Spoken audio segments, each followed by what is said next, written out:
স্বাগত খেলাযোগে আপনাদের সাথে আছি আমি ফাহিম রহমান। চ্যাম্পিয়ন্স ট্রফিতে তামিমের খেলা নিয়ে নতুন মোড়। না খেলার সিদ্ধান্ত থেকে সরে এসে তামিম এখন সময় চান। সিলেটে রুদ্ধদ্বার বৈঠকে বসেছিলেন সিলেকশন প্যানেলের সঙ্গে। চিফ সিলেক্টর গাজী আশরাফ লিপু জানিয়েছেন সিলেকশন প্যানেল তামিমের সিদ্ধান্তের অপেক্ষাতে।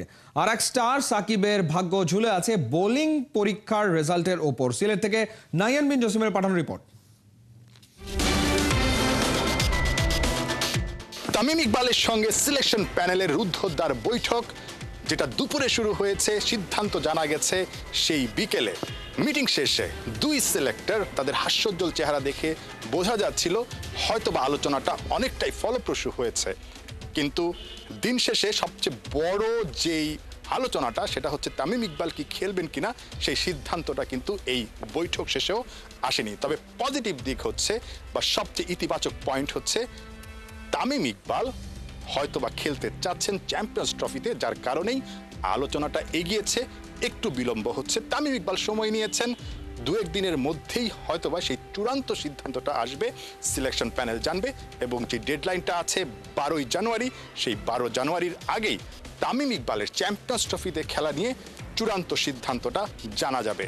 বাংলাদেশের সেরা ওপেনার, বাংলাদেশের সেরা ক্রিকেটার, অন্যতম পারফর্মার সেই তামিম ইকবালকে চ্যাম্পিয়ন্স ট্রফিতে পেতে টিম ম্যানেজমেন্ট কিন্তু অধীর আগ্রহে অপেক্ষা করছে। তামিম ইকবালকে দেশের কে না চায়, সবাই চায়। আই বিলিভ আপনিও চান।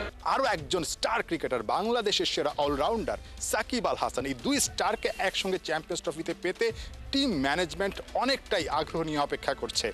সাকিব আল হাসানের ভাগ্যে আসলে কি ঘটতে যাচ্ছে? সাকিব আল হাসানের সব কিছুই আসলে নির্ভর করছে তার বোলিংয়ের পরীক্ষার রেজাল্টের উপরে। প্রথম দফায় সাকিব আল হাসান ফেল করেছেন তার বোলিং পরীক্ষায়, তবে দ্বিতীয় দফায় আবারও চেন্নাইতে গত সোমবার ঠিক একদিন আগে যে পরীক্ষাটা দিয়েছেন, সেই পরীক্ষার রেজাল্টের জন্য এখন সিলেকশন প্যানেলের অপেক্ষা। সেই রেজাল্টটা আসলেই সাকিব আল হাসানের জন্য বা সাকিব আল হাসানকে ঘিরে যে আলোচনাটা সেটা সামনে এগোবে, সিদ্ধান্তটা হয়তোবা চূড়ান্ত হয়ে যাবে। তবে সাকিব আল হাসান যদি আরও একবার বোলিং পরীক্ষায় ফেল করেন, তাহলে তার চ্যাম্পিয়ন্স ট্রফিতে যাওয়া হচ্ছে না, এটা একেবারেই নিশ্চিত।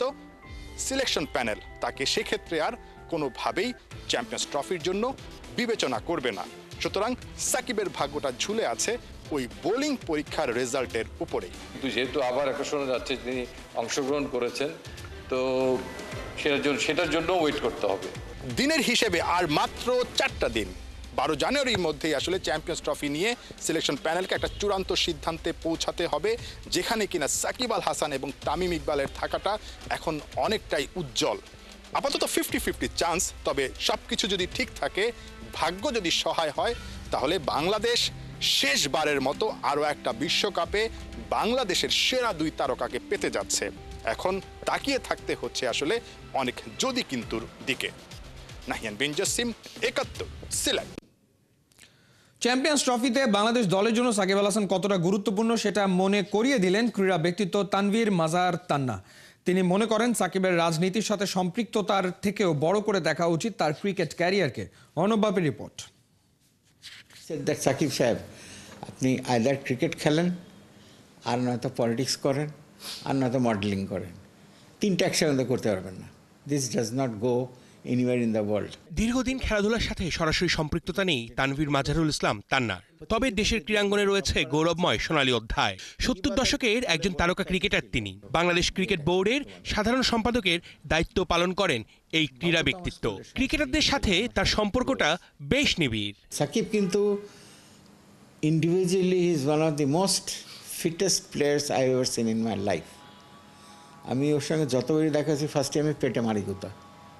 পেট দেখলাম যে আমি মারলেই গুতা is hard, which is very difficult, because অন্য প্লেয়াররাও সময় মানে মোহাম্মদুল্লাহ বা Mushfiq is also quite fit, Tamim Iqbal বা Mashrafe, they are not as fit as Shakib Al Hasan was. খেলাধুলার প্রয়োজনে ঘুরেছেন দেশে বিদেশে, চারিদিকে শুনেছেন সাকিবের প্রশংসা। পরিস্থিতির কারণে সেই সাকিবের এমন দশা, দেশের জন্য খেলাটাই হয়ে উঠেছে কঠিন। Shakib was a special one, God gifted, and the world of cricket যেসব দেশে খেলা হয়, সাকিবের নামে একটাতে চলে, আর ওটার উপরেই বাংলাদেশ চলে। 2020 I used to feel proud when players like Saurabh Ganguly or somebody would come and tell me যে তান্না ভাই আপনি এরকম প্লেয়ার 100 বছর পাবেন না। So Sakib was super special. Sakib is in a different level than all the other players. সাকিবের সাথে আপনি বাংলাদেশের অন্য কোনো প্লেয়ারের সাথে কম্পেয়ার করতে, হি ওয়াজ ওয়ার্ল্ড ক্লাস। সাকিব আবার লাল সবুজের হয়ে খেলবে, দেশের জন্য ছিনিয়ে আনবে গৌরব। বাস্তবতা মেনে সেই আশাটা কতটুকু করা যায়? ও পলিটিক্সে যাওয়ার শখ ছিল, মোর্তাজা যেমনি শখ ছিল পলিটিক্স যে তার ডিস্ট্রিক্টে কাজ করবে। তো এটা সাকিবেরটা কতটা ইন্টারেস্ট ছিল এদিকে আই ক্যান্ট আন্ডারস্ট্যান্ড। মোর্তাজা যা দেখেছিলাম যে সে ডিস্ট্রিক্টে কাজ করবার চেষ্টা করতো, ডিস্ট্রিক্টে যেত। I always had a feeling that Sakib is not a political animal. He's not. He should have more gone into sports. সাকিবকে নিয়ে দ্বিধা বিভক্তি ক্রিকেট ভক্তদের মাঝে। চ্যাম্পিয়ন্স ট্রফির জন্য গোটা দেশ কি এক হতে পারবে সাকিবের জন্য? অর্ণব বাপি, ৭১।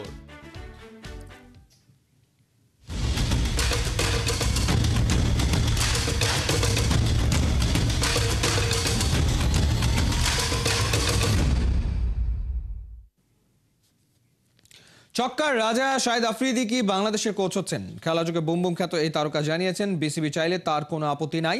বাংলাদেশের টেস্ট দলের ক্রিকেটারদের সাহস দেখে অবাক পাকিস্তানি লিজেন্ড। বলছেন আসন্ন চ্যাম্পিয়ন্স ট্রফিতেও দারুণ কিছু করতে পারে টাইগাররা। বিপিএল এর মান কমে যাওয়ার কারণও খুঁজে পেয়েছেন Afridi.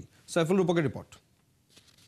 I am always available for Bangladesh. Bangladeshi players, they've done a great job. तो ऐसा लगता था कि हर प्लेयर जीतने के लिए आया है। Champions Trophy it's one day cricket है। बांग्लादेश भी अच्छा खेलेगा तो जीतेगा। We need some big names here in BPL. Gayle, McCullum, Pollard, Narine, Russell, Watson, Warner, Smith, de Villiers, Afridi, Rashid Khan কে খেলেননি বিপিএল? তখন টুর্নামেন্টটায় তারকায় ঠাসা ভরা যৌবন ছিল। তাই তো সে সময়ের বিসিবি প্রধান নাজমুল হাসান পাপন গর্ব করেই বলতেন আইপিএল এর পরেই বিপিএল এর অবস্থান। অথচ গেল কবছরে পাকিস্তান সুপার লিগ পিএসএল এ নামি দামি ক্রিকেটারের অংশগ্রহণ আর দারুণ আয়োজনে তরতর করে উপরে উঠেছে, জনপ্রিয়তা পেয়েছে। জৌলুস হারিয়ে উল্টো পথে হেঁটে কোয়ালিটি টুর্নামেন্টের র্যাঙ্কিংয়ে তলানিতেই বাংলাদেশ প্রিমিয়ার লিগ। বিষয়টা বেশ পোড়ায় কয়েক মৌসুম বিপিএল খেলা শহীদ আফ্রিদিকে। Pitches is very important. Pitches and we need some big names here in BPL.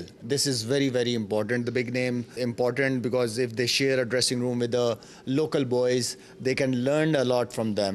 মানসম্মত বিপিএল দেখতে চান, তবে টাইগারদের টেস্ট দলের হিংস্রতা দেখে বেশ মুগ্ধ শহীদ আফ্রিদি। গেল অগাস্টে রাওয়ালপিন্ডিতে জোড়া টেস্টে দাপট দেখিয়ে যেতে শান্তর বাংলাদেশ। আসছে চ্যাম্পিয়ন্স ট্রফিতেও কি সবাইকে চমকে দেবে লাল সবুজের বাংলাদেশ? बांग्लादेश बहुत अच्छा परफॉर्म किया अगेंस्ट इतनी बड़ी टीम पाकिस्तान। होम सीरीज हरा के आना पाकिस्तान में, मेरे ख्याल में credit goes to them. I think Bangladeshi players they done a great job. बहुत ज़बरदस्त परफॉर्मेंसेस इंडिविजुअल हर लड़के ने, और एज अ टीम मेरे ख्याल में बांग्लादेश की टीम जो पाकिस्तान के खिलाफ खेली है उनके अंदर जो यूनिटी नज़र आई है, हर प्लेयर की बॉडी लैंग्वेज जब मैं देखता था तो ऐसा लगता था कि हर प्लेयर जीतने के लिए आया है यहाँ पे। तो body language as a team as a unit सबसे इंपॉर्टेंट है। मेरे ख्याल में अभी Champions Trophy it's one day cricket है। बांग्लादेश भी अच्छा खेलेगा तो जीतेगा। If Bangladesh Cricket Board interests to use your brain for national team or young players, then what will be your answer? I am always available for Bangladesh as a professional to do some work with especially with the youngsters like under 19 players. We should support each other and Bangladesh is always close to my heart. और जब बांग्लादेश को जरूरत है, I'm always available. টি-20 বিশ্বকাপ champion boom boom খ্যাত শহীদ আফ্রিদি ছিলেন পাকা allrounder. ৩৯৮ ম্যাচের ওডিআই ক্যারিয়ার শেষ করেছেন ১১৭ স্ট্রাইক রেটে। ৯৯টা আন্তর্জাতিক টি-20 খেলা এই পাকিস্তানি কিংবদন্তির স্ট্রাইক রেট পাক্কা ১৫০। কোচ হিসেবে আফ্রিদি যদি বাংলাদেশে আসেন, নিশ্চিত করেই পাওয়ার হিটিংয়ে দুর্বলতা কমবে ছোট বড় টাইগারদের। সাইফুল রূপক, ৭১। বিপিএল এ বৃহস্পতিবার দুই টেবিল টপারের হাই ভোল্টেজ ব্যাটল, একদিকে রংপুর রাইডার্স, অন্যদিকে ফরচুন বরিশাল। প্রথম লেগে রংপুরের কাছে হারের পর এবার তামিমদের সামনে সুযোগ প্রতিশোধ নেবার। তবে ব্যাটে বলে ইন্ডিভিজুয়াল পারফরমেন্সে রংপুরের দাপট সব জায়গায়। অবশ্য তামিম, রিয়াদ, মুশফিকদেরও আছে সুযোগ। দুই দলের ম্যাচ প্রিভিউ, পার্থ বণিকের রিপোর্টে।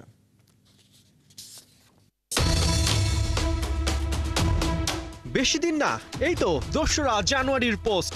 বরিশালকে হারিয়ে রংপুরের মারাত্মক চিৎকারি, নামে ভারে কঠিন প্রতিপক্ষকে তারা খাইয়েছে নাকানি চুবানি। তবে বরিশাল ওরাও দমে যাবার পাত্র নয়। তামিম, রিয়াদ, মুশফিকরা ভালোই জানে কিভাবে ওস্তাদের মার শেষ রাতে দিতে হয়। বিপিএল এর ফিকচার সেই মাঠের আর কথার লড়াইয়ের আরো এক সুযোগ করে দিয়েছে বৃহস্পতিবার রংপুর আর বরিশালের আরেক হাই ভোল্টেজ ব্যাটেল। বিপিএল এ দুই দলই এই মুহূর্তে টেবিল টপার। ভক্তদের প্রশ্ন, তামিমরা কি হারের শোধ তুলতে পারবে এবার? পরিসংখ্যান বলছে কাজটা কঠিন। দলগত সাফল্যের মতো ইন্ডিভিজুয়াল পারফরমেন্সেও রংপুর রাইডার্সের দাপট। টুর্নামেন্টে এখন পর্যন্ত শীর্ষ 5 স্কোরারের প্রথম দুজনই তাদের। 1 নম্বরে অ্যালেক্স সেলস আর 2-এ সাইফ হাসান।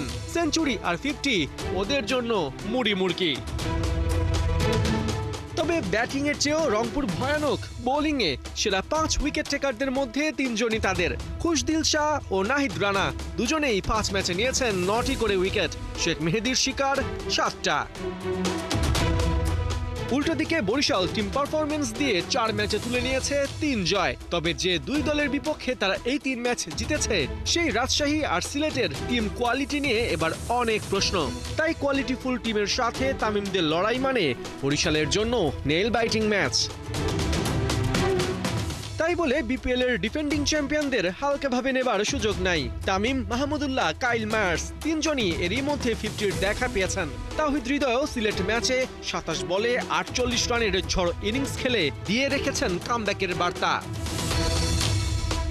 এদিকে রংপুরের বিপক্ষে বরিশালের ট্রাম্প কার্ড হতে পারেন রিশাদ হোসেন ও পাক পেসার জাহানদাদ খান। বিপিএল এ নিজের দ্বিতীয় ম্যাচে সিলেটকে এক কথায় নাচিয়ে ছেড়েছেন রিশাদ। 4 ওভারে 1 মেইডেন দিয়ে তুলে নিয়েছেন 3 উইকেট। অন্যদিকে পাক পেসার জাহানদাদও রাজশাহীর বিপক্ষে জ্বলে উঠতে না পারলেও সিলেট ম্যাচে 3 উইকেট নিয়ে নিজের সামর্থ্যে প্রমাণ দিয়েছেন। পরিসংখ্যানের মার প্যাচ ছাড়াও ম্যাচে গুরুত্বপূর্ণ হয়ে উঠবে দুই দলের স্টার ইম্প্যাক্ট, যেখানে হেলস ভার্সেস তামিম, ইফতিখার বনাম কাইল মায়ার্স আর নাহিদ রানা ভার্সেস শাহিন শাহ আফ্রিদিতেই নজর থাকবে সবার। বিপিএল এ Fortune Barishal Rangpur Riders high voltage match শুরু বৃহস্পতিবার দুপুর 1:30টায়। পার্থ বণিক, 71। শ্রীলঙ্কার বিপক্ষে জয়ের দেখা পেয়েছে বাংলাদেশের অনূর্ধ্ব 19 নারী ক্রিকেট দল। টানা 2 হারের পর তৃতীয় ম্যাচে লঙ্কান মেয়েদের 4 উইকেটে হারিয়েছে বাংলার মেয়েরা। কলম্বোর সারে ভিলেজ গ্রাউন্ডে 4 ম্যাচ সিরিজের তৃতীয় টি20তে প্রথমে ব্যাটিং করে 20 ওভারে 6 উইকেট হারিয়ে 109 রান তোলে স্বাগতিকরা। ওদের জবাব দিতে নেমে 2 বল হাতে রেখে ও 6 উইকেট হারিয়ে জয়ের লক্ষ্যে পৌঁছে যায় বাংলাদেশ অনূর্ধ্ব 19 নারী ক্রিকেট দল। 4 ম্যাচ সিরিজে এটি বাংলাদেশের প্রথম জয়। প্রথম 2 ম্যাচ জিতে এগিয়ে আছে লঙ্কানরা। একই মাঠে বৃহস্পতিবার শেষ ম্যাচে মাঠে নামবে 2 দল।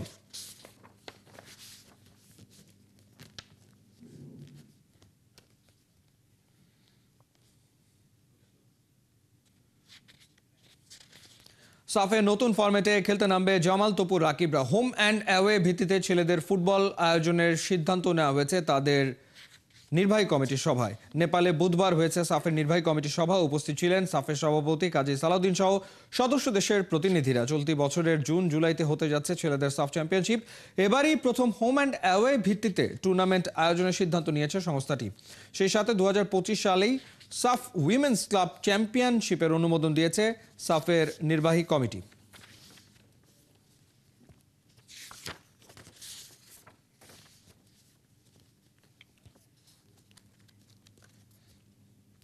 চলছে খেলাযোগ। সরাসরি সংবাদ অনুষ্ঠান দেখতে চোখ রাখুন 71-এর ফেসবুক পেজ এবং সাবস্ক্রাইব করুন 71-এর ইউটিউব চ্যানেল। 71-এর সাথেই থাকুন।